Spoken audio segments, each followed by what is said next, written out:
All the prime ministers main সাংবাদিকদের বিরুদ্ধে ব্যবস্থা নিতে ব্রিটিশ ব্যারিস্টারের কাছে যায় শেখ হাসিনা সরকার।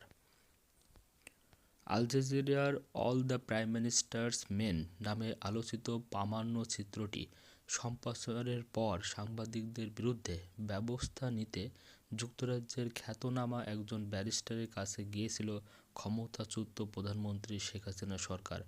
ওই ব্যারিস্টারের নাম ডেসমন্ড ব্রাউনি কেসি।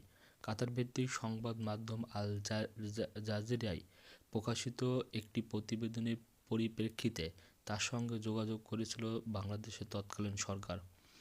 সম্প্রতি গণভবন থেকে যুক্তরাজ্য ভিত্তিক সংবাদ মাধ্যম দ্য সানডে টাইমসের উদ্ধার করা একটা নথিতে ওই যোগাযোগের তথ্য বেরিয়ে এসেছে।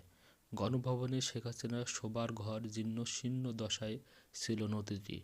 ওই নথির তথ্য অনুযায়ী 2021 সালের ফেব্রুয়ারিতে ডেসমন্ড ব্রাউনির সঙ্গে যোগাযোগ করেছিলেন লন্ডনে অবস্থিত বাংলাদেশ হাইকমিশনের কর্মকর্তারা।